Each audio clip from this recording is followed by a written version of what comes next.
The morning sun cast its golden rays across Ouagadougou, the heart of Burkina Faso. The city was slowly awakening, but within the fortified walls of the military headquarters, anticipation crackled through the air like electricity. Today was no ordinary day. The National Cyber Defense Challenge was about to commence, a competition that promised to showcase the brightest minds in the nation's technological arsenal. The military compound buzzed with activity. Soldiers stood at attention in precise formations, their uniforms crisp under the morning light. Inside the main hall, dozens of young hackers and cybersecurity experts gathered, their laptops glowing, their fingers poised over keyboards. The atmosphere was thick with competitive tension and patriotic fervor. A massive screen dominated the front wall, displaying the challenge's title in bold letters: National Cyber Defense Challenge, 1 million CAFA prize. The amount was staggering, enough to change someone's life forever. But more than the money, what drew these brilliant minds was the opportunity to serve their country in a new kind of warfare, one not fought with bullets and bombs, but with algorithms and encryption. President Ibrahim Traoré himself had taken personal interest in this competition. A military leader who had risen through the ranks during turbulent times, Traoré understood that modern warfare extended far beyond conventional battlefields. He had witnessed how cyber attacks could cripple infrastructure, steal state secrets, and undermine national security without a single shot being fired.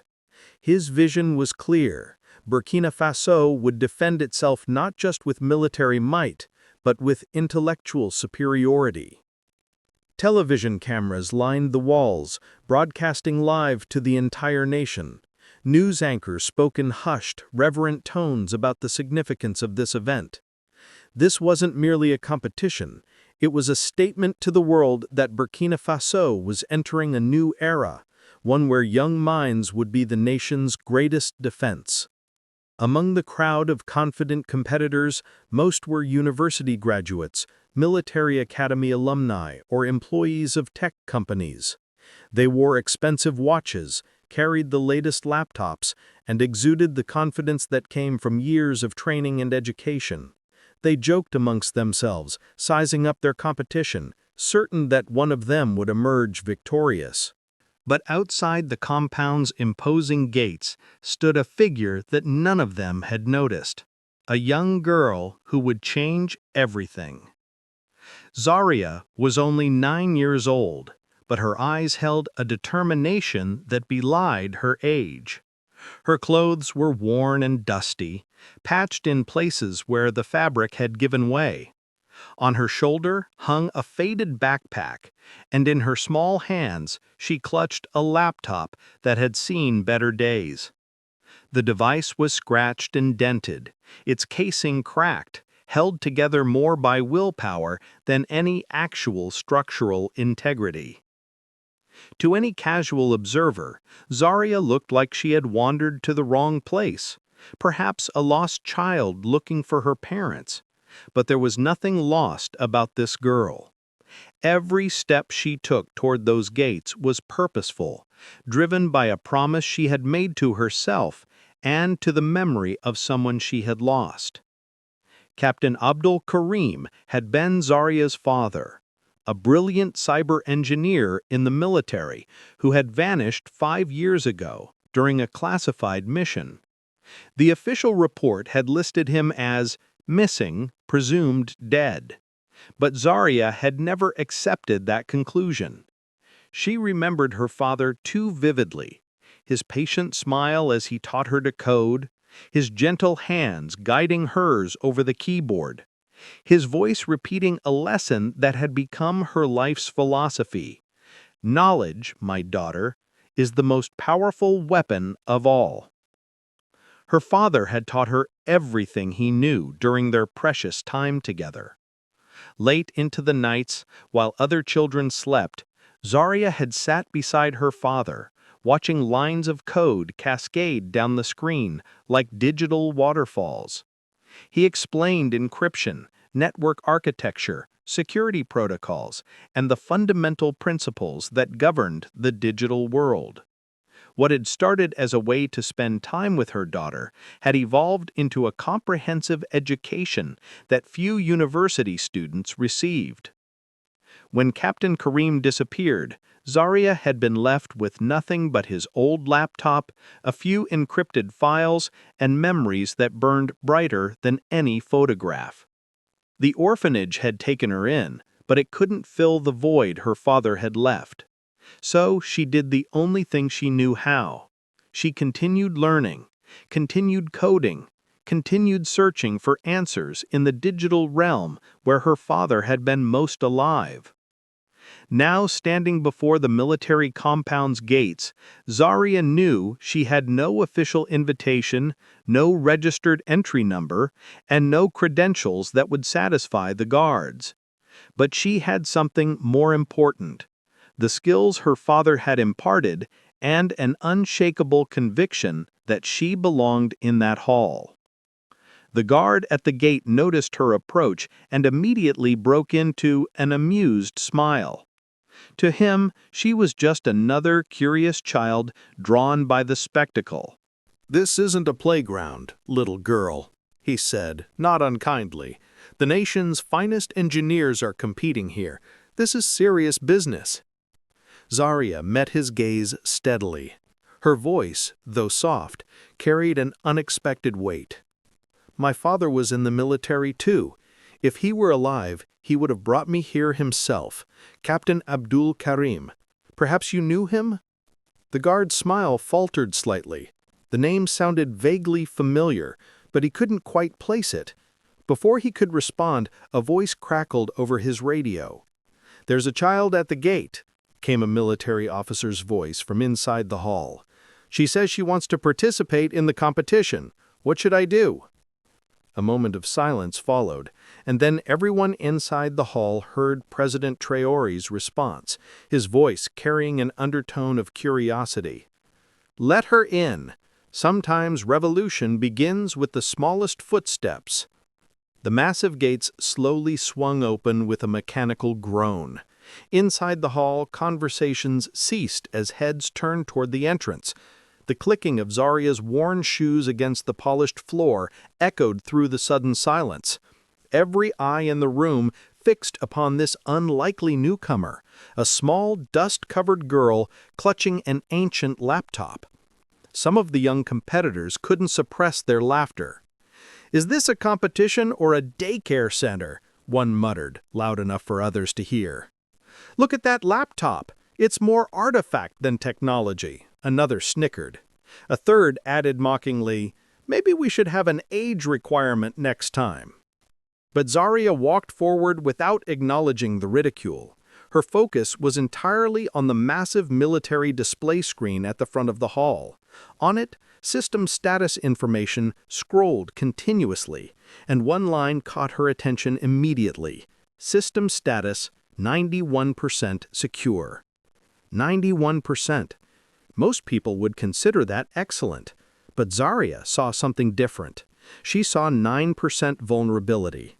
9% that could mean the difference between security and catastrophe. President Traoré sat in a raised observation area, his military bearing evident even in repose. His eyes, sharp from years of military service, had not missed the child's entrance or the derision it provoked from the competitors. But he had also observed something else: the way she moved, the focus in her young eyes, the complete lack of self-consciousness despite the mockery. This was not a child seeking attention. This was someone on a mission. He leaned forward and activated his microphone. His voice, amplified through the hall's sound system, silenced the remaining whispers.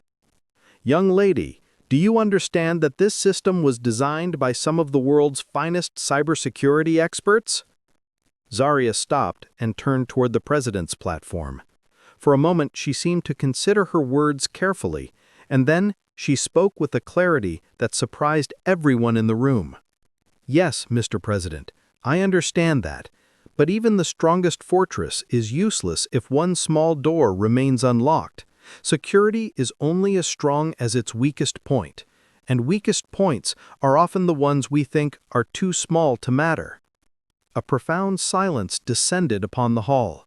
Even the television cameras seemed to focus more intently on this small figure. General Bamba, seated beside the president, leaned over and whispered, "Sir, what is this child talking about?" The president's expression had shifted from curiosity to intense interest. A slight smile played at the corners of his mouth. "We're about to find out, General. Perhaps fate has written something special for today." The president gave a signal, and a military technician hurried to set up a workstation for Zarya. It was positioned slightly apart from the main competitors, a concession to the irregular nature of her participation. The computer provided was standard military issue, secured, monitored, and connected to the challenge network. Zarya approached the terminal but didn't sit down immediately. Instead, she carefully unpacked her father's old laptop, placing it reverently beside the provided computer. Her fingers traced its worn surface for just a moment, a silent acknowledgement of the man who made this moment possible. Then she sat down and began to work. Her fingers flew across the keyboard with practiced precision, typing commands and code that seemed to flow from her mind directly to the screen.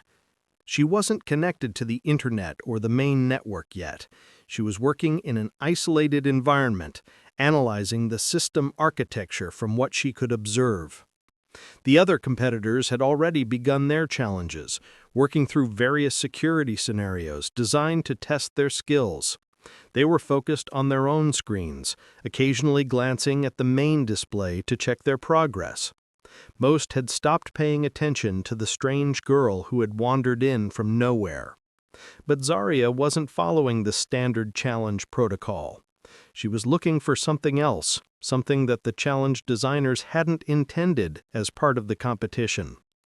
5 minutes passed, then 10. The tap-tap-tap of keyboards created a symphony of digital creation throughout the hall. Suddenly, an alarm pierced the air, a sharp, urgent sound that immediately drew everyone's attention. Red emergency lights began flashing throughout the facility.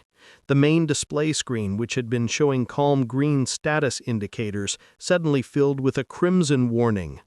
"Unauthorized entry detected. Node 7. Chaos erupted. Military technicians rushed to their stations, fingers flying over keyboards as they tried to identify the breach. Competitors looked up from their work in confusion and alarm. The television cameras swiveled, capturing the pandemonium. And at the center of it all, calmly continuing to type at her terminal, was Zarya. General Bamba was on his feet, his command voice cutting through the confusion. "Lock down the system! Find the source of the breach!" But President Traoré raised his hand, his eyes never leaving the young girl. "Wait! Everyone, stop!" His tone carried absolute authority. The room fell silent, except for the continued clicking of Zarya's keyboard. Traoré stood and began walking slowly down from the observation platform. His footsteps echoed in the now silent hall as he approached Zarya's workstation. Every eye followed him. Every breath was held. When he reached her terminal, Zarya's fingers finally stopped moving. She looked up at the president with an expression that held no fear, only a quiet determination. "My child," Traoré said softly, though his voice carried to every corner of the hall, "how did you do this?" Zarya's response was simple and direct. "Mr. President, I didn't break anything. I simply found a door that was already open. Someone left it that way, and I wanted you to know before an enemy found it first." The implications of her statement rippled through the room like a shock wave. General Bamba's eyes widened slightly, one of the few times in his military career that he had been genuinely surprised. "You mean to tell me," he said slowly, carefully, "that you found a vulnerability in our military defense system that our own experts didn't know existed?" Zarya nodded. "Yes, sir. If I could enter, so could an enemy. That's why I came here today, not to win money, but to show you that the system needs to be fixed before something terrible happens." The president turned to look at the main screen. The system status indicator, which had always shown 91% security, now displayed a yellow warning. System alert. Vulnerable node detected. This was the line that had never appeared before, a warning that their supposedly impregnable system had a critical flaw. General Bamba stepped forward, his face flushed with a mixture of embarrassment and concern. "Sir, we should immediately reboot the system before—" "No," Traoré interrupted, his voice firm. "No reboots, no shutdowns. I want to see exactly how far this child can penetrate our defenses." He looked back at Zarya with an expression that mixed respect with genuine curiosity. "Continue, young lady. Show us what our enemies might be able to do." Zarya's fingers returned to the keyboard. Her eyes, intense with focus, barely blinked as she worked. The hall had become completely silent. Even the television crews had stopped their whispered commentary, caught up in this unprecedented demonstration. Lines of code scrolled across Zarya's screen, incomprehensible to most observers, but speaking volumes to the few who understood. She was navigating through layers of security, not by breaking them, but by finding the gaps between them, the spaces where assumptions had been made, where good enough had replaced perfect, where human error had left invisible cracks in the digital fortress. Minutes ticked by, each one stretching into an eternity for the watching audience, and then, with one final keystroke, Zarya stopped. The main display screen flickered. For a moment it went completely black, and in that moment several military officers reached for their sidearms, uncertain what threat might be emerging. Then the screen blazed to life with white text on a black background. Access granted, main firewall bypassed successfully. A collective gasp went through the hall. One military officer's voice rose above the shocked silence. "Sir, she's breached the main firewall. That's supposed to be impossible." But on President Traoré's face there was no anger, no fear, only a growing smile of pride and amazement. He raised his hand for silence and then activated his microphone so his words would reach everyone in the hall and everyone watching on television across the nation. "Ladies and gentlemen," he said, his voice resonant with emotion, "we have just witnessed something extraordinary. We came here today to expect to find the best of our trained professionals. Instead, we have learned a fundamental truth. Strength comes not from age, experience, or credentials, but from intelligence, creativity, and dedication." He gestured toward Zarya.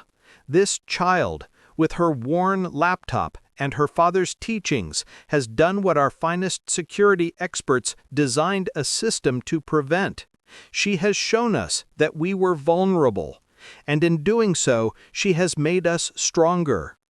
Applause began, hesitant at first, then growing into a thunderous ovation. The competitors who had mocked her entrance were now staring in disbelief and grudging admiration. The military officers, after their initial shock, recognized the value of what had just occurred. Better to discover a vulnerability in a controlled environment than to have enemies exploit it in a real crisis. Zarya reached into her backpack and withdrew a small, worn photograph. She placed it carefully on the desk beside her laptop. The image showed a smiling man in a military uniform, Captain Abdul Karim. "I did it, Papa, just like you taught me," she whispered, too softly for anyone else to hear. President Traoré approached her desk and gently asked, "What is your name, child?" "My name is Zarya Abdul Karim, Mr. President. My father was Captain Abdul Karim. He served in the military's cyber engineering division. He's no longer with us." The president's expression softened. He had heard that name before, in connection with a classified mission that had gone wrong years ago. "Your father would be very proud of you. Today you have completed his work. You have protected your nation." From his pocket, Traoré withdrew a small Burkina Faso flag pin and placed it on the desk before Zaria. "This nation is yours too, daughter. Your knowledge is this country's shield." Once again, applause filled the hall. But amid the celebration and congratulations, a question had begun to form in Zaria's mind, a question that would not let her rest. If the system truly had a door left open, who had left it that way? Was it merely an oversight, an honest mistake made during system development? Or did someone deliberately plant this vulnerability, creating a backdoor for future exploitation? As the applause continued, Zaria's sharp eyes noticed something that others had missed. In the back of the hall, a military officer stood slightly apart from the others, his face pale, his expression troubled. While everyone else celebrated, he had quietly pulled out his phone and was speaking in low, urgent tones. She couldn't hear his words, but she could read his body language, the tension in his shoulders, the furtive glances around the room, the way he angled his body to hide the conversation. She committed his face to memory. Something about him didn't feel right. The officer's quiet phone conversation was brief. "Sir, the girl has penetrated the system. If she digs deeper into the old logs, she'll find everything. All of it." A voice on the other end, cold and calculating, responded, "Watch her closely. Don't act yet. We need to know what she knows and who she tells." The officer acknowledged the order and ended the call, composing his expression before turning back to face the hall. But Zaria had seen enough. President Traoré placed his hand on Zaria's shoulder, drawing her attention back to him. "Tomorrow morning, you'll be taken to our Cyber Defense Center. We need to provide you with proper training because knowledge like yours cannot be left to chance. We must nurture it, protect it, and allow it to grow." Zaria smiled, but there was steel beneath that smile. "I'm ready, Mr. President, but if a child can do this, then our enemies must already be prepared to do much worse. We can't be complacent." The president's expression grew serious. "You're right, Zaria. This is just the beginning. The real test is yet to come." The next morning broke over Ouagadougou with unusual brilliance, as if the sun itself was celebrating the previous day's remarkable events. But President Ibrahim Traoré had not slept. He had spent the entire night in his office, reviewing reports, analyzing security logs, and grappling with a disturbing realization. How had a 9-year-old girl succeeded where trained professionals had failed? Not just succeeded, she had made it look easy, as if the vaunted National Cyber Defense System was made of paper rather than military-grade encryption and security protocols. If Zaria could breach their defenses with an old laptop and homegrown skills, what could a well-funded enemy accomplish with unlimited resources and professional hackers? The question haunted him, and at 6 a.m. he convened an emergency meeting of the National Cyber Command. Around the conference table sat his most trusted advisors, General Bamba, Colonel Sekou, and a handful of the nation's top cybersecurity experts. "Gentlemen," Traoré began without preamble, "we witnessed yesterday either a miracle or a warning. I believe it was both. But we need to understand exactly how our system was compromised so we can ensure it never happens again, unless we're the ones doing the testing." Colonel Sekou, a middle-aged officer with a thin mustache and calculating eyes, spoke up. Mr. President, with all due respect, we should also verify that the child acted alone. It's possible she had assistance, perhaps even from foreign actors, using her as a proxy. General Bamba frowned. You're suggesting a 9-year-old orphan is a spy? I'm suggesting we exercise appropriate caution, Sekou replied smoothly. In matters of national security, nothing should be taken at face value. President Traoré considered this. Your point is noted, Colonel, which is why Zaria will be carefully monitored as she works with us. But I saw something in that child yesterday, something that can't be faked. She has her father's gift, and we would be fools not to cultivate it. Meanwhile, across the city, in a small room at the orphanage, Zaria was already awake. Sleep had been difficult, her mind racing with the events of the previous day and the possibilities of what lay ahead. She sat at an old desk, her father's laptop open before her. On the screen were files she had discovered months ago, encrypted documents her father had left behind. She had spent countless hours working to decrypt them, and gradually they had yielded their secrets. Most were technical notes, system architectures, security protocols, the routine work of a military cyber engineer. But one folder had remained stubbornly locked, protected by encryption that seemed far more sophisticated than the rest. The folder's name had haunted her: Project Red Eagle. She remembered her father's last words to her, spoken as military officials had come to inform them of his deployment. Zaria, if anything happens to me, remember that Red Eagle must never fall into the wrong hands. Promise me. She had been only 4 years old then, too young to understand what he meant, but she had promised, and that promise had become her compass. Now, with access to military systems potentially within reach, she wondered if she might finally uncover what Project Red Eagle truly was, and what had really happened to her father. A knock at her door interrupted her thoughts. A military escort stood outside, professional and courteous. Zaria Abdul Karim, President Traoré has requested your presence at headquarters. Zaria closed her laptop, but not before glancing once more at her father's photograph. Papa, today I might finally get close to the truth. The headquarters was different in daylight, less dramatic than the previous day's challenge venue, but more imposing in its everyday functionality. Massive monitors displayed real-time data from across the nation's digital infrastructure. Officers in crisp uniforms moved with purpose through corridors that hummed with electronic activity. Zaria was led to a large conference room where President Traoré sat at the head of a long table. General Bamba stood to his right, and to his left was Colonel Sekou, whose expression remained carefully neutral as Zaria entered. "Welcome, daughter," Traoré said warmly. "We've called you here both to thank you and to learn from you. What you did yesterday was remarkable, but we need to understand it fully." Zaria nodded respectfully. "I'm happy to help, Mr. President. Our system's security is everyone's responsibility."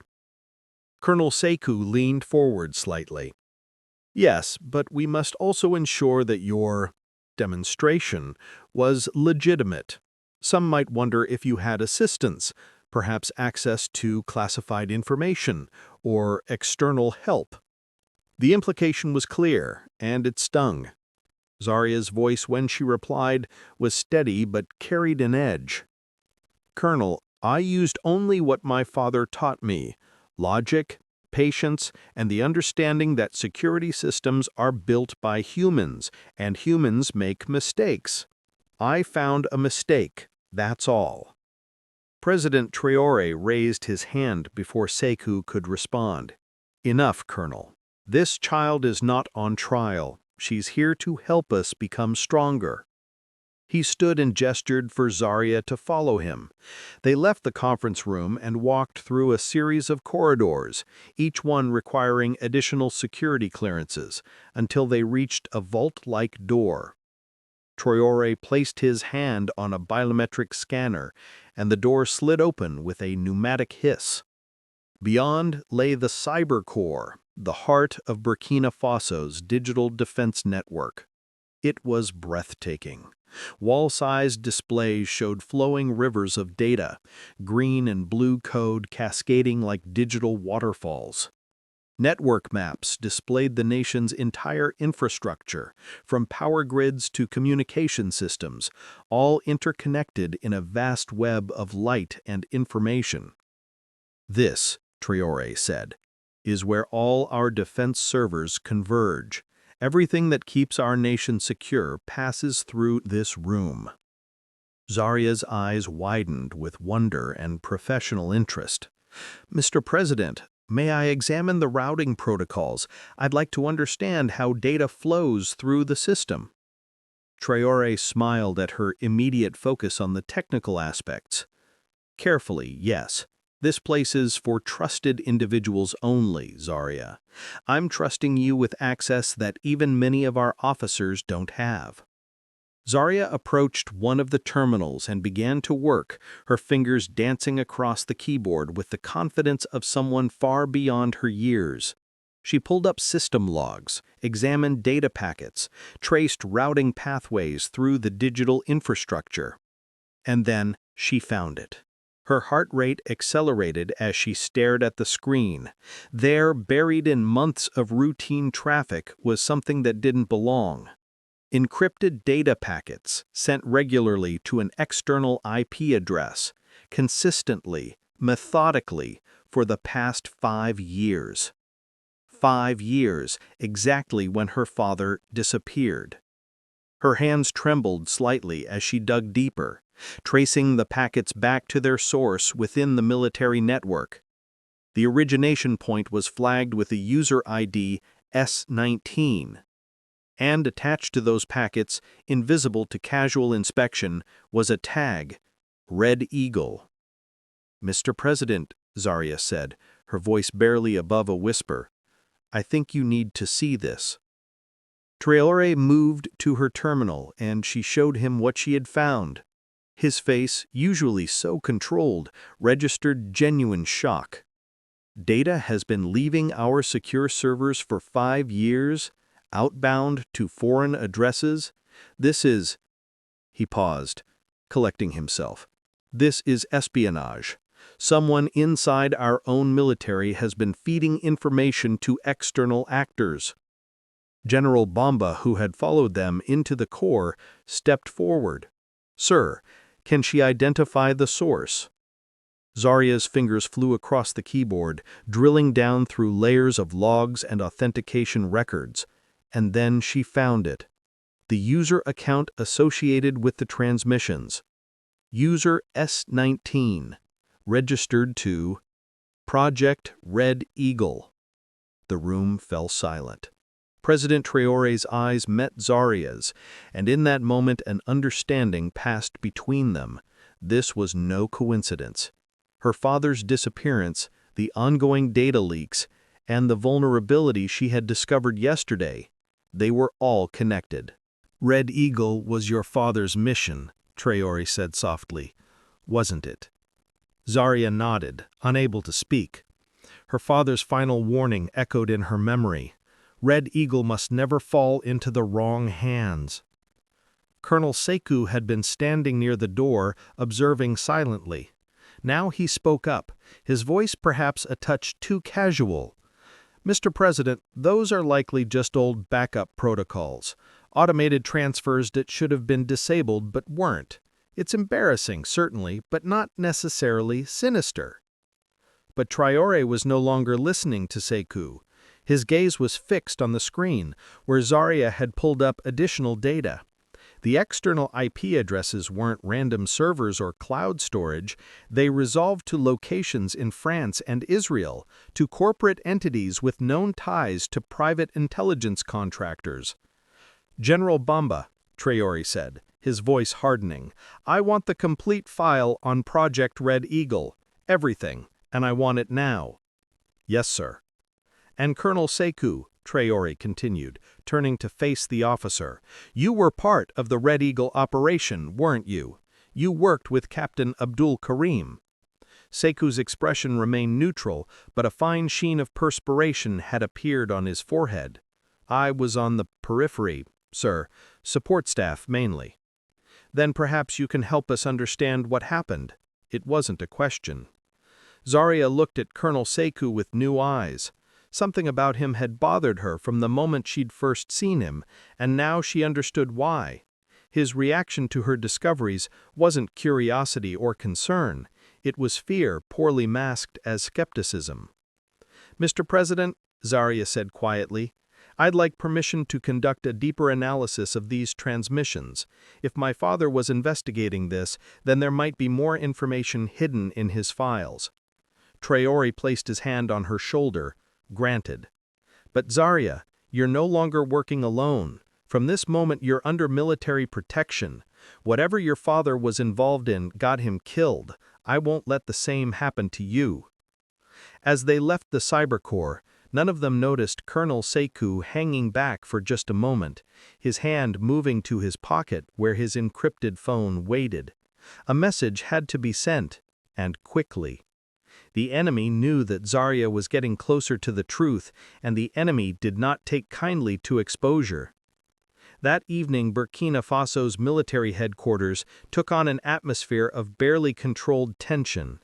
The discovery of the data leaks had transformed what should have been a celebration of Zarya's achievement into a hunt for traitors within their own ranks. President Traoré had locked down all communications from the cybercore and surrounding facilities. No one entered or left without explicit authorization. General Bamba had assembled a small team of trusted officers to begin an internal investigation, and the mood was one of grim determination mixed with an undercurrent of betrayal. In a secure room adjacent to the cybercore, Zarya worked tirelessly, her father's encrypted files spread across multiple screens. She had been given access to military decryption tools, and slowly, painstakingly, she was unlocking her father's digital legacy. What she found chilled her to the bone. Project Red Eagle, she learned, had been a joint operation between Burkina Faso's military and several international partners, ostensibly designed to create a secure communications network that could resist foreign intelligence gathering. Captain Abdul Karim had been one of the lead engineers, working alongside contractors from France and Israel. But as her father's notes revealed, something had gone wrong. He had discovered that one of the contractors, a French engineer named André Louis, was secretly building back doors into the system, hidden pathways that would allow external access while appearing completely secure under normal inspection. Her father had confronted Louis and reported his findings to his superiors. And 2 weeks later, Captain Abdul Karim had been sent on a classified mission to a remote military installation in northern Burkina Faso. He had never returned. The final entry in her father's journal was dated the day before his disappearance. "I've uncovered the full scope of the conspiracy. It's not just Louis. There are others inside our own command structure. They call themselves the Black Phoenix Protocol. Their goal is to maintain permanent backdoor access to our systems, selling information to the highest bidder. I've documented everything and hidden it where only Zarya will find it if I don't survive. If you're reading this, my daughter, know that the Phoenix is not just one person. It's a network, a system, a philosophy that sees national security as a commodity to be traded. Don't let them know you found this. Don't trust anyone until you can verify their loyalty beyond doubt. And whatever you do, don't awaken the Black Phoenix. If they realize they've been compromised, they'll burn everything, data, evidence, and anyone who gets in their way." Zarya sat back in her chair, her hands shaking. Her father hadn't died in an accident or even honorably in combat. He had been murdered to protect a conspiracy that had been ongoing for years. And if that conspiracy was still active, then the people responsible were still out there, possibly in this very building. She immediately saved all her findings to an encrypted drive and created multiple backups, hiding them in various locations within the secure network. If something happened to her, the truth would still exist. Then she went to find President Traoré. She found him in his office, studying architectural plans of the northern military facility where her father had last been seen. General Bomba was with him, pointing out various features of the installation. "Mr. President," Zarya said from the doorway, "I need to show you something. It's about my father, about Project Red Eagle, and about who's been stealing our data." For the next hour she walked them through everything she had discovered: the conspiracy, the Black Phoenix Protocol, her father's investigation, and his murder. She showed them the documentation, the evidence, the trail of digital breadcrumbs her father had left behind. When she finished, the room was deathly silent. Finally, President Traoré spoke, his voice tight with controlled rage. "Your father was a hero, Zarya. He died protecting this nation from enemies we didn't even know we had, and we failed him. We failed to investigate properly, failed to see the truth, failed to bring his killers to justice." "But we can change that now, sir," General Bomba said. "With this evidence, we can—" A klaxon alarm cut him off, its wail echoing through the entire facility. Red emergency lights began flashing. On Traoré's desk, his secure phone lit up with an urgent message. "Cyber core breach, Black Phoenix protocol activated." They ran. The cyber core was in chaos when they arrived. Every screen displayed the same ominous message, rendered in crimson text. "Black Phoenix rising. Burn everything. Leave no trace. Death before dishonor." Systems were shutting down, not crashed, but methodically being wiped. It was a scorched earth response, a pre-programmed protocol designed to destroy all evidence if the conspiracy was ever exposed. "They know," Zarya said, her voice surprisingly calm despite the chaos around her. "Someone told them that I found the files. This is the Phoenix burning itself to prevent capture." A military technician called out, "Sir, the protocol originated from inside this facility. Someone with high-level access initiated it." President Traoré's face was grim. "Lock down the entire building. No one leaves. Find me whoever activated this protocol." But Zarya was already at a terminal, her fingers flying across the keyboard. While others panicked, she focused, channeling everything her father had taught her. The Black Phoenix protocol was designed to destroy evidence, but every digital action left traces, shadows, and echoes in the system architecture. She could reverse engineer the activation command and trace it to its source.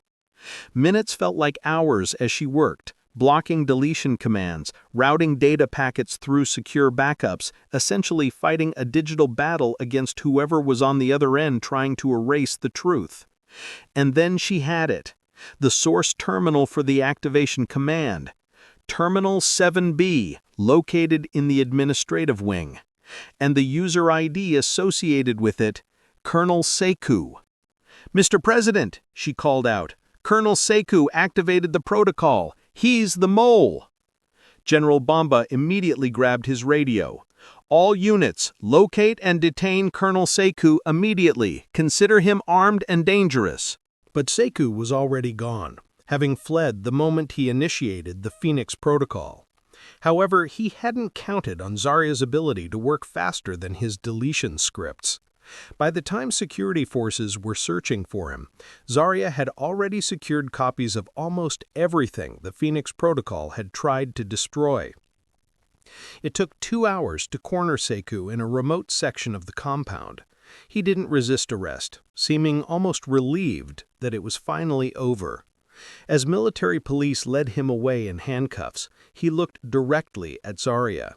"You don't understand what you've done, little girl," he said, not with anger, but with something almost like pity.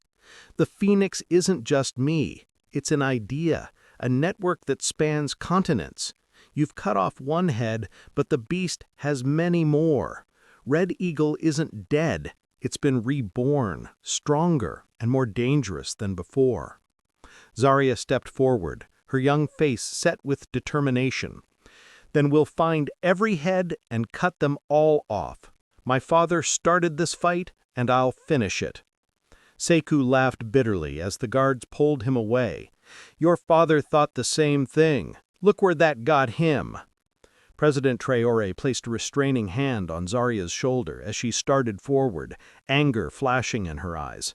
"Let him go, daughter. He'll answer for his crimes. But right now, we have more important work to do." That night, despite the exhaustion that weighed on everyone, there was no rest. The Black Phoenix Protocol had been stopped, but not before it had caused significant damage. Whole sections of historical data had been corrupted or destroyed. Backup systems had been compromised, and most troubling of all, Sekou's words echoed in everyone's minds. The conspiracy was larger than one man, larger than Burkina Faso itself.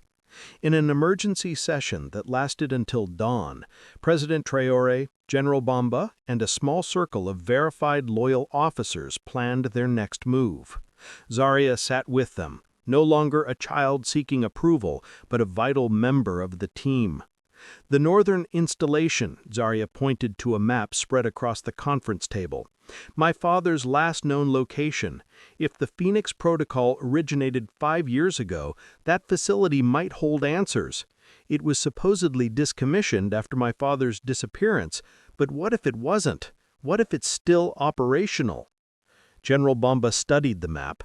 "It's remote, defensible, and officially off the books.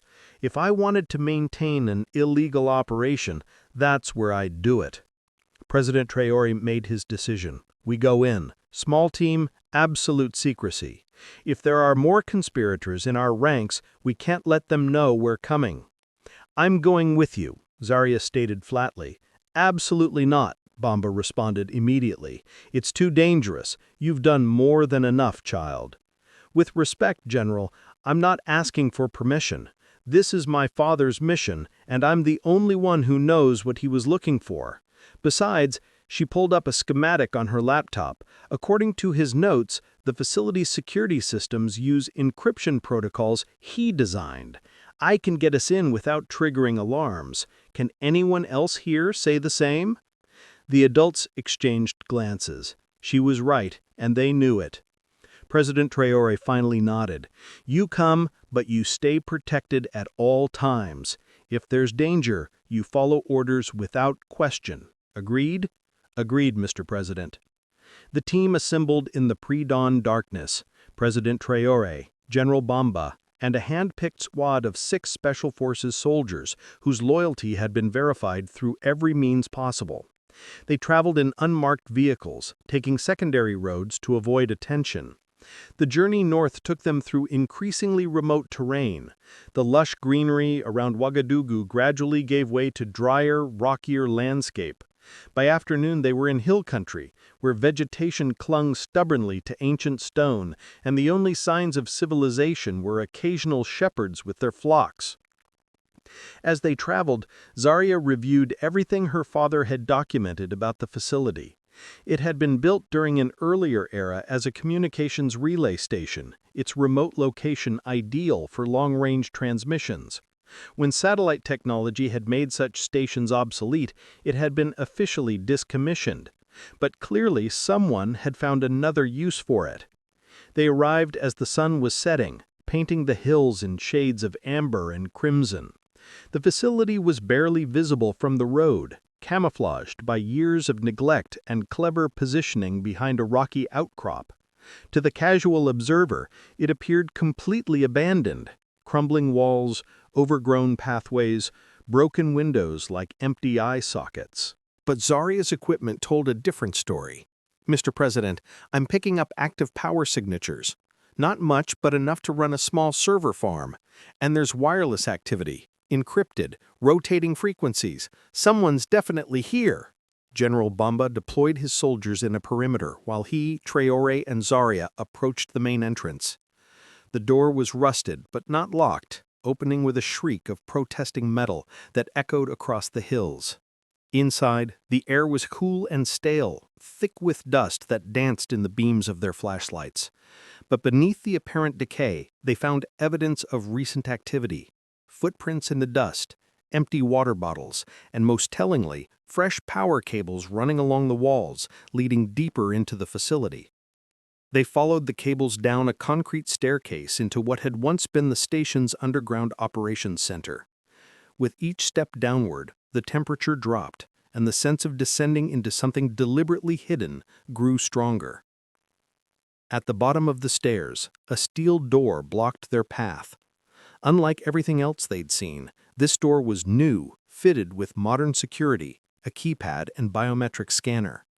Zarya approached it, pulling out her laptop and connecting a custom interface her father had designed.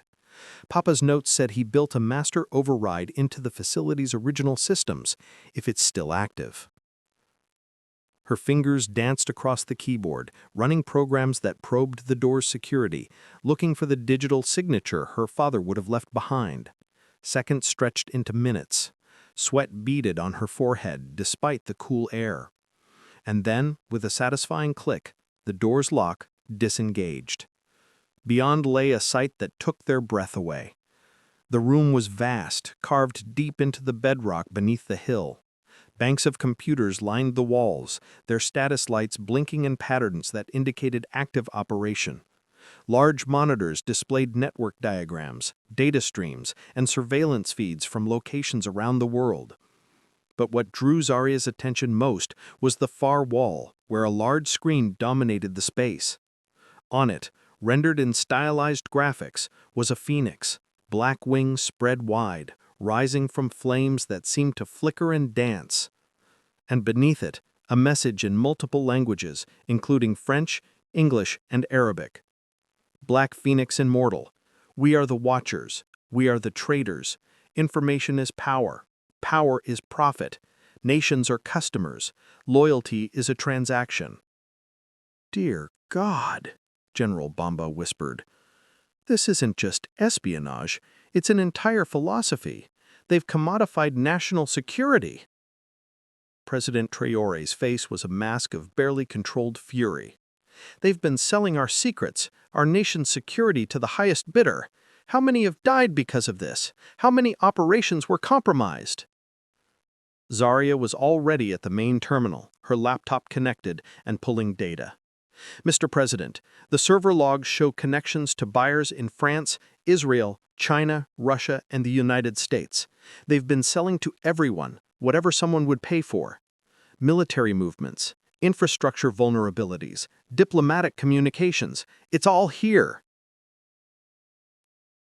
As she dug deeper, she found something else, a personnel file that made her heart stop.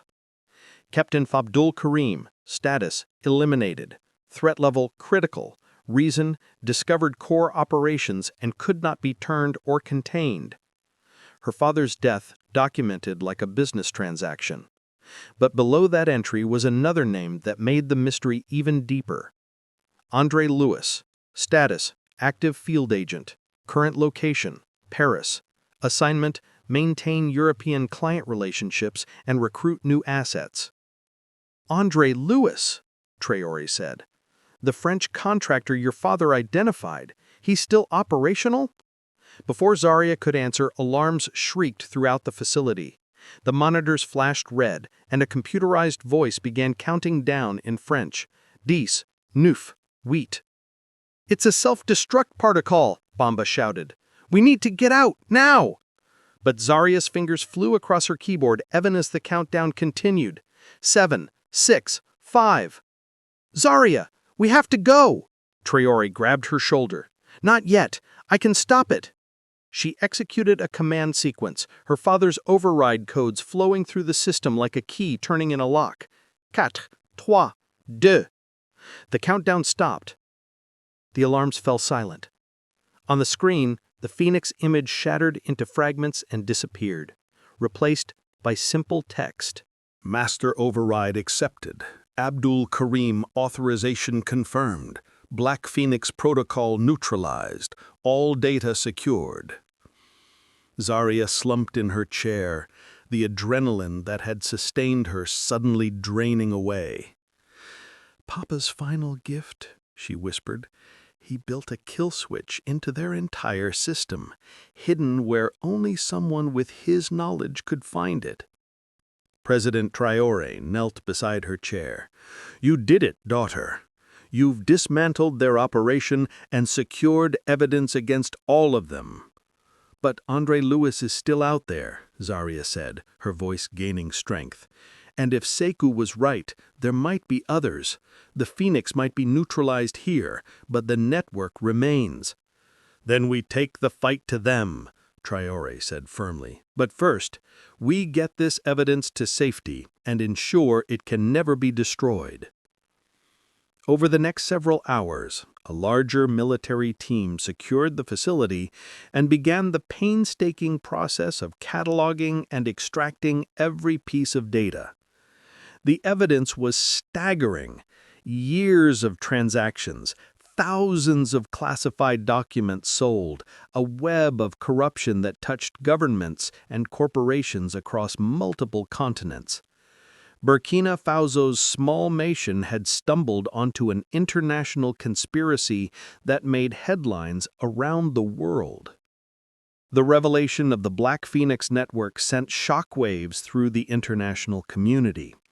What had begun as a young girl's quest to understand her father's death had exposed a criminal conspiracy that operated on a global scale. President Traoré, working with Burkina Faso's small but determined diplomatic corps, approached Interpol, the United Nations, and various international law enforcement agencies with the evidence Zarya had uncovered. The response was initially skeptical. Could a West African nation really have discovered something that Western intelligence agencies had missed? But the data spoke for itself. Within weeks, raids were conducted simultaneously across multiple countries. Andre Lewis was arrested at his apartment in Paris, along with a dozen associates.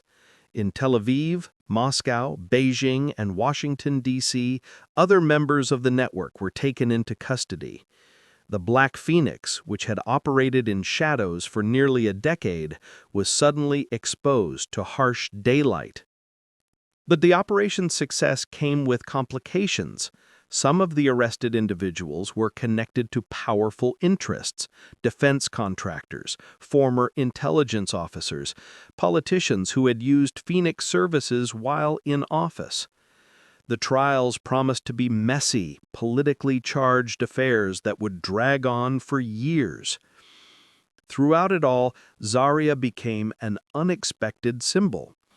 International media descended on Ouagadougou, wanting to interview the child genius who had brought down an international spy network. News outlets ran stories with headlines like "The Hacker Who Saved Her Nation" and "9-Year-Old versus Global Conspiracy." President Traoré carefully managed Zarya's exposure, understanding that too much publicity could make her a target. She gave a few carefully orchestrated interviews, always with security present, always emphasizing not her individual achievement, but the importance of education, digital literacy, and national pride.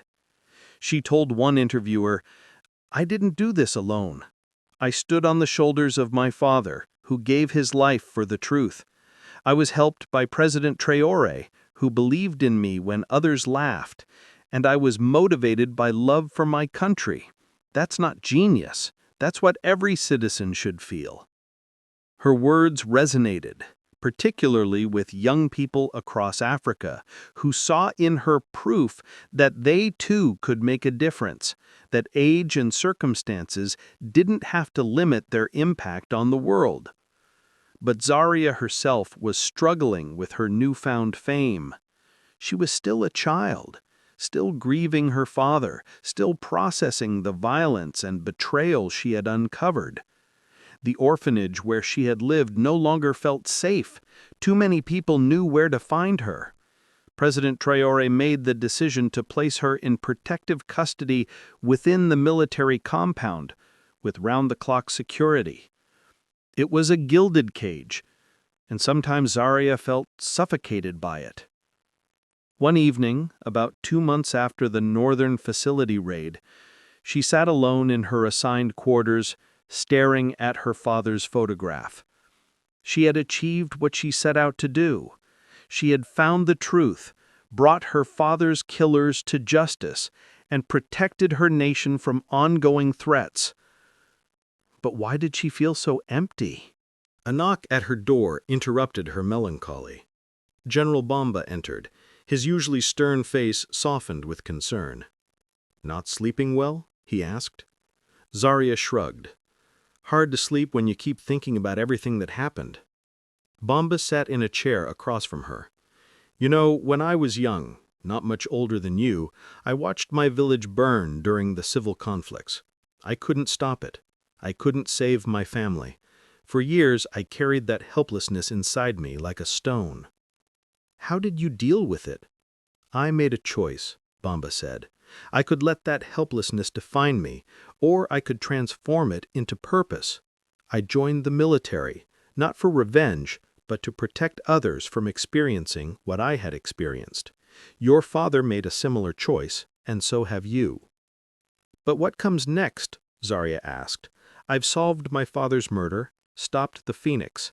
Everyone keeps telling me I'm a hero, but I don't feel like one. I feel lost." Bomba smiled. "That's because you're thinking too small, Zarya. What you've started isn't finished. It's just beginning. You've shown what's possible. Now the question is, what will you do with that knowledge?" His words stayed with her long after he left. What would she do next? The answer came from an unexpected source. A week later, President Traoré called a meeting with Zarya, General Bomba, and several education officials. On the table were architectural plans and budget proposals. "Zarya," President Traoré began, "you've given this nation an incredible gift. You've made us safer and brought criminals to justice. But perhaps your greatest contribution is showing us what our young people can achieve when given the opportunity." He gestured to the plans. "We want to establish something new, the Garuda Cyber Academy, a school dedicated to teaching cybersecurity, programming, and digital ethics to young people from across Burkina Faso and the wider region. Not just for the wealthy or connected, but for anyone with the aptitude and desire to learn." Zarya's eyes widened as she looked at the plans. It was ambitious, a full campus with computer labs, classrooms, dormitories, and even research facilities. "We want you to help design the curriculum," Traoré continued, "to ensure that what we teach reflects not just technical skills, but the values your father embodied: integrity, service, and the understanding that knowledge is a responsibility, not just a tool." "Me?" Zarya said. "But I'm just a student myself. I don't know how to run a school." "You won't be running it alone," Bomba interjected.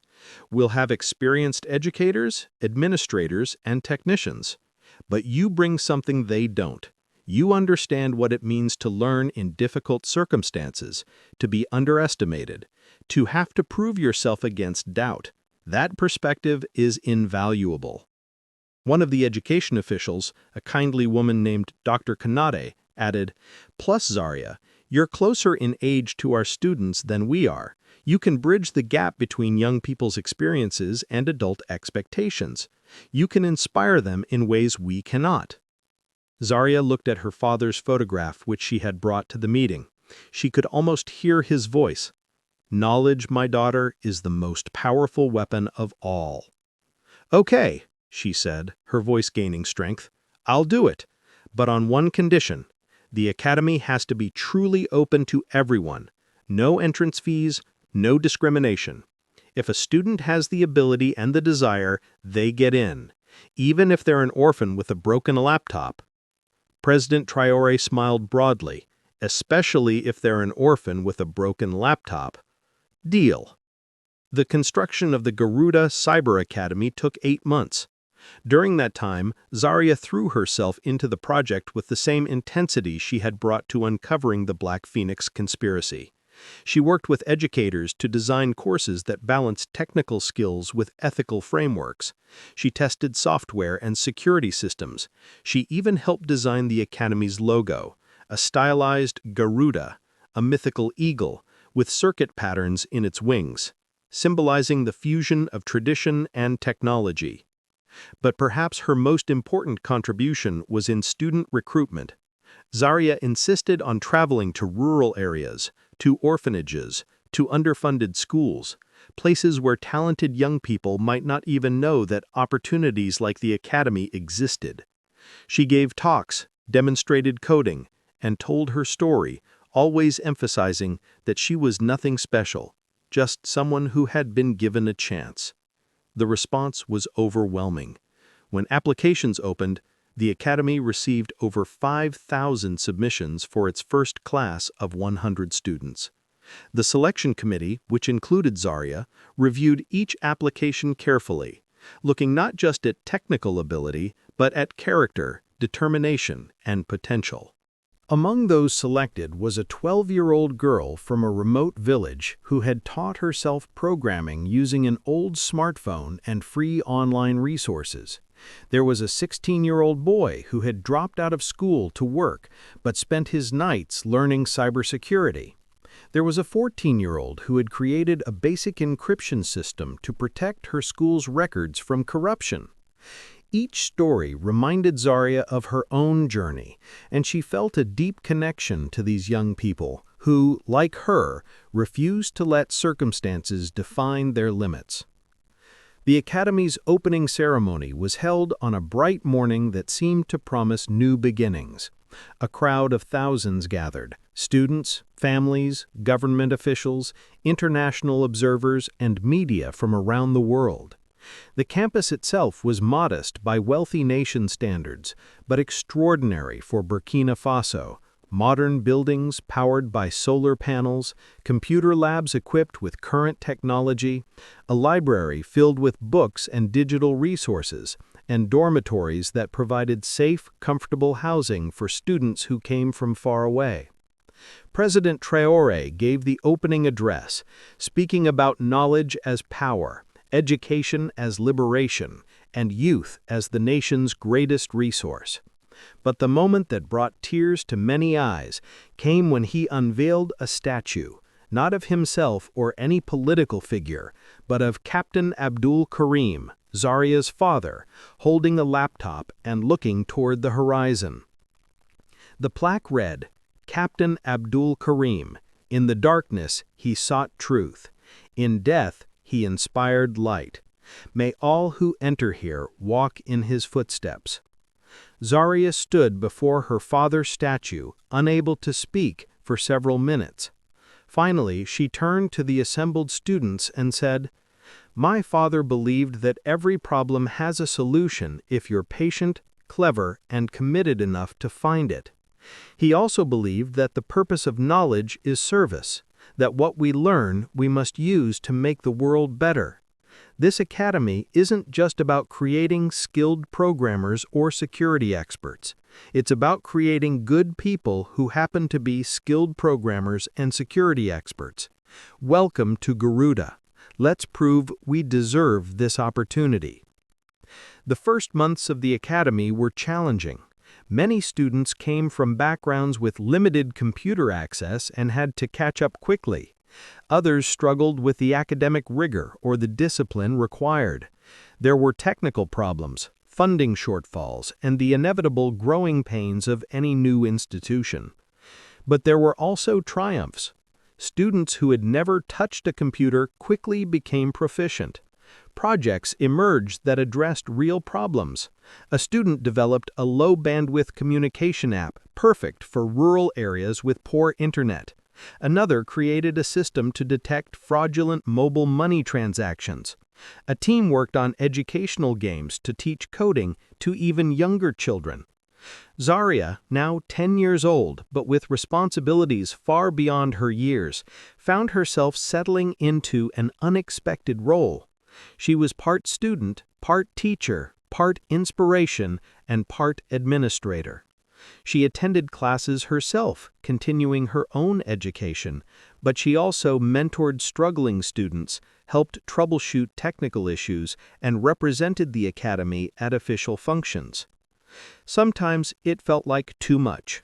She was still a child, after all, and she had moments of doubt, exhaustion, and loneliness. Her friends were busy with their own studies, and her unique position set her somewhat apart. There were times she missed the simple anonymity of being just another orphan, unknown and unburdened by expectations. During a particularly difficult evening, she confided in Dr. Konate, who had become a mentor figure. "I sometimes wonder if I've made a mistake," Zarya admitted. "Everyone looks at me like I have all the answers, but I'm just making it up as I go along." Dr. Konate smiled gently. "Zarya, that's what leadership is. Making decisions with incomplete information and trusting that your values will guide you correctly. You're not expected to have all the answers. You're expected to ask the right questions and to care deeply about finding solutions." "But what if I fail? What if I let everyone down?" "Then you'll learn from it and try again. That's what your father did. That's what all great people do. They're not great because they never fail. They're great because they don't let failure stop them." The conversation helped, but what truly restored Zarya's confidence was seeing her students succeed. When the first cohort completed their initial training and began working on real projects, some with the military's cyber defense unit, others with NGOs, still others starting their own tech ventures, she felt a profound satisfaction that no amount of praise could match. These young people were changing their own lives and contributing to their nation's security and development. They were proving that talent and determination mattered more than circumstances of birth. They were her father's legacy made manifest. Almost 2 years had passed since Zarya's initial breakthrough. The trials of André Louis and his associates were ongoing, grinding through international courts with frustrating slowness. The Garuda Cyber Academy had graduated its first full class and was accepting its third cohort. Life had settled into something resembling normalcy. But Zarya had learned that in the world of cybersecurity, normalcy was often an illusion. It started with anomalies, small, easily dismissed irregularities in network traffic that the Academy's monitoring systems detected. A student brought them to Zarya's attention during a routine security audit. "It's probably nothing," she said, "but there's been an uptick in probes targeting Burkina Faso's government servers. Could just be the normal background noise of the internet, but the pattern seemed organized." Zarya examined the data, her practiced eye catching details others might miss. The probes were indeed organized, following patterns designed to look random but actually systematically mapping the defense network's structure. Someone was preparing for something. She immediately contacted General Bamba, who had become her primary liaison with the military. He reviewed the data and shared her concern. "Could be Black Phoenix remnants," he suggested. "We never got all of them. Some went underground, some evaded arrest. Maybe they're regrouping." "Or it could be someone entirely new," Zarya said. "We exposed Phoenix's methods. Now others know how vulnerable nations can be to this kind of attack." President Traoré convened an emergency meeting of his national security team. The mood was tense. They had thought the Phoenix threat was behind them, but here they were again, facing shadows that refused to stay buried. "Options," President Traoré asked bluntly. "We could shut down all external access temporarily, lock everything down until we identify the threat," one officer suggested. "That would cripple government operations and make us look weak," another countered. Zarya listened to the debate, her mind working through the problem from multiple angles. Finally, she spoke. "Mr. President, we don't need to lock down, we need to set a trap." All eyes turned to her. Whoever is probing our systems wants information, she explained. They're being careful, testing defenses before launching a real attack. What if we let them think they've succeeded? We create a fake vulnerability, let them in, but into an isolated system that we control. Then we track them back to their source. It was a dangerous gambit, using their own networks as bait, but the alternative was playing defense indefinitely, never knowing when or how the next attack would come. It's risky, General Bumba said. If something goes wrong, if they break out of the isolated system, then I'll be there to stop them, Zarya said simply. This is what my father trained me for. This is what the Academy exists to do, not just to learn about cybersecurity, but to actually defend our nation. President Traoré considered for a long moment. How many people would you need? Give me 12 of my best students and 48 hours. We'll build a honeypot that would fool anyone. You have 24 hours and all the resources you need. Zarya assembled her team, 12 of the Academy's brightest students, ranging in age from 11 to 17. She explained the mission. They would create an entire fake network section, complete with false data that looked valuable, security that appeared robust but contained deliberate flaws, and monitoring systems that would track every action any intruder took. The students worked with focused intensity, understanding the real-world stakes. This wasn't a classroom exercise or a competition. This was actual national defense. Zarya moved among them, offering guidance, catching errors, and occasionally just providing encouragement. As dawn broke after the first sleepless night, the trap was ready. It's beautiful, one of the students said, admiring their work on the monitors. It looks exactly like a real section of the defense network, but everything is fake except the surveillance systems. Now we wait, Zarya said. They didn't have to wait long. Within 6 hours, the probing attacks intensified, focusing on the fake vulnerability they had created. Zarya watched the data flow, seeing the attackers' methods and recognizing techniques similar to those used by the original Black Phoenix operation. They're good, she muttered, very good, but not quite good enough. The attackers breached the honeypot, believing they had successfully penetrated Burkina Faso's defense network. Immediately, they began exfiltrating data, thousands of files that they thought contained military secrets, diplomatic communications, and infrastructure schematics. In reality, every file was fabricated, and every action was being meticulously traced back to its source. Zarya's team worked in absolute silence, following the digital breadcrumbs across continents. The attack was coming from multiple locations, routed through proxies and anonymizing networks, but the core of it originated from Paris.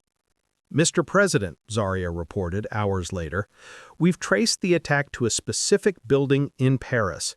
The methods match Black Phoenix protocols, but there are refinements. Someone learned from what we exposed and improved the techniques.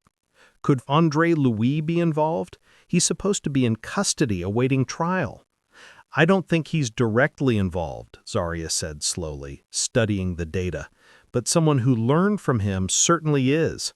Maybe a protege? Maybe someone who bought his methods? Either way, we have their location and evidence of their attack. This time, the international response was faster. French authorities, embarrassed that their country continued to host cybercriminals targeting African nations, raided the location Zarya had identified.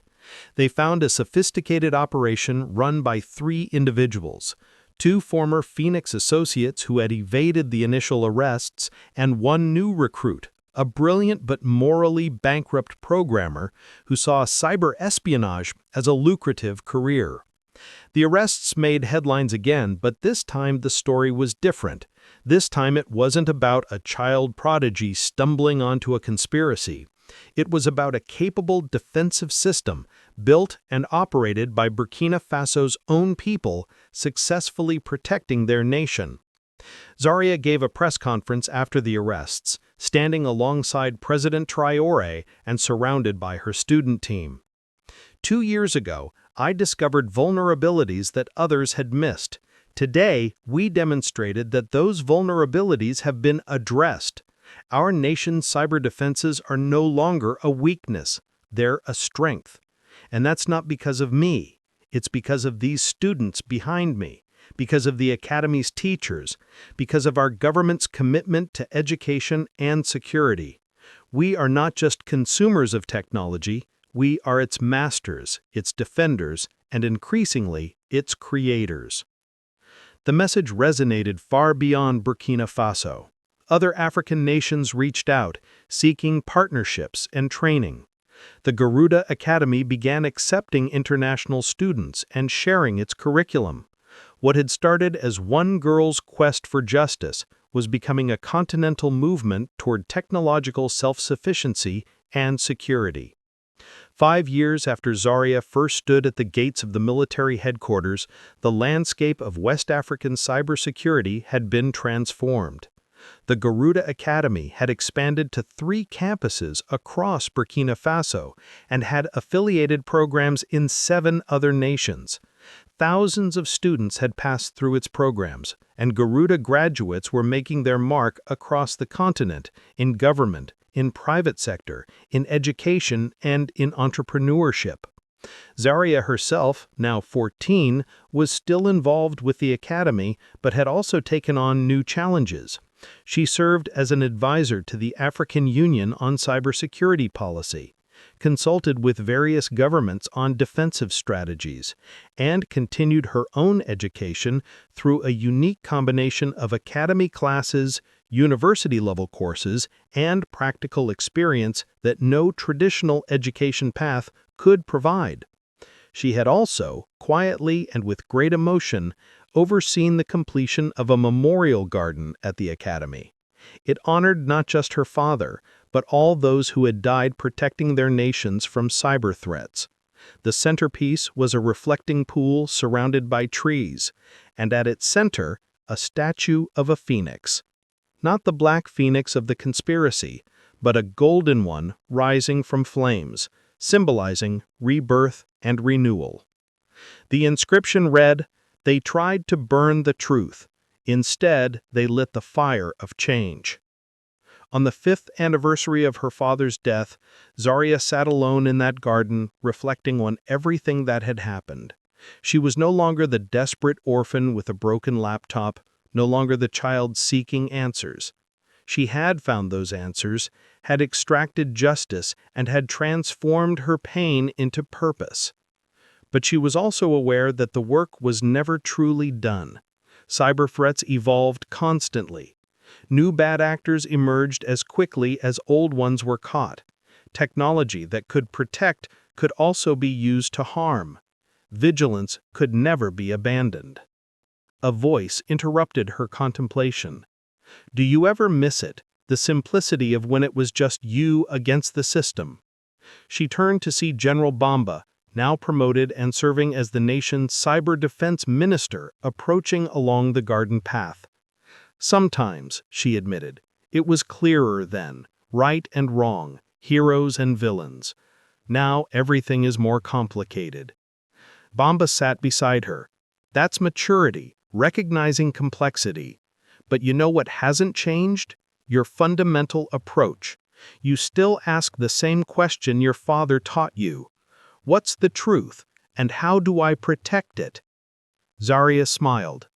I suppose I do, though the answers keep getting more complicated. Let them. Complicated problems require sophisticated minds to solve them, and thanks to you, we're developing those minds by the hundreds. They sat in comfortable silence for a while, watching sunlight play across the water. Finally, Zaria spoke again. General, I've been thinking about expanding our mission.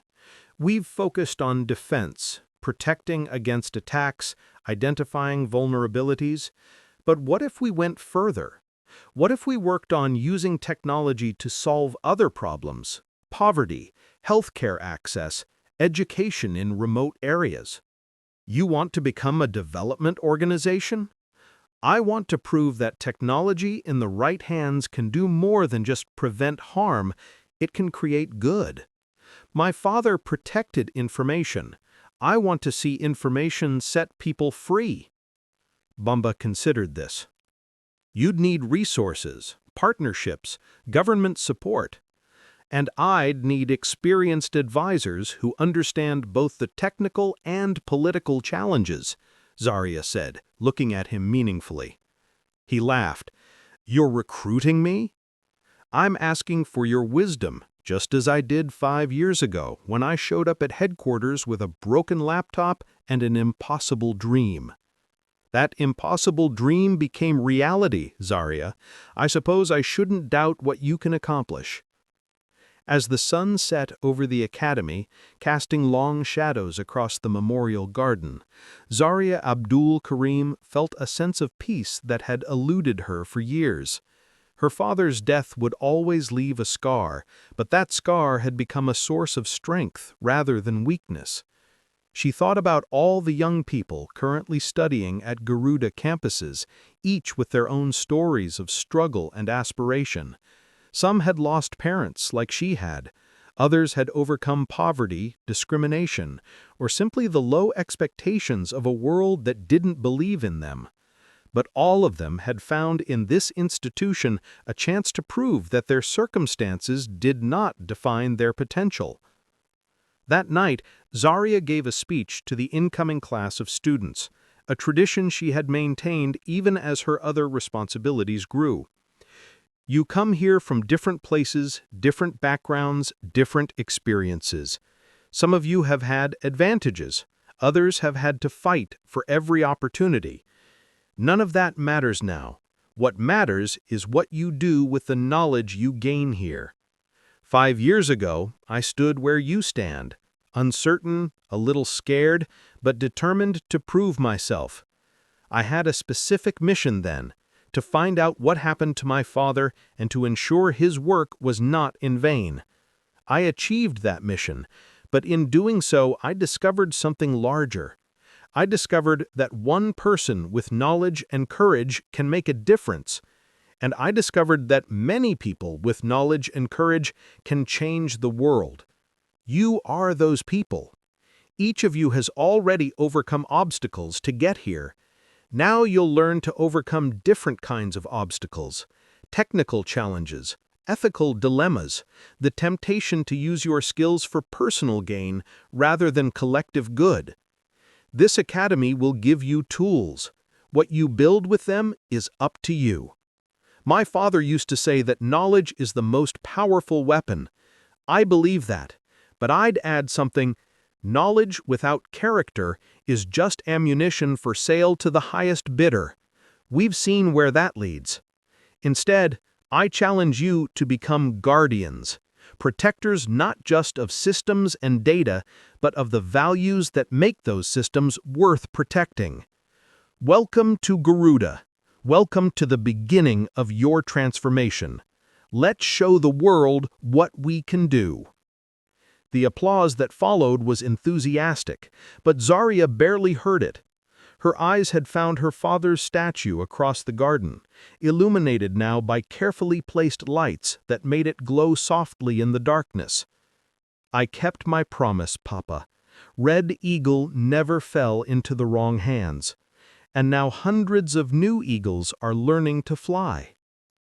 In the years that followed, Zarya's expanded vision for the academy came to fruition.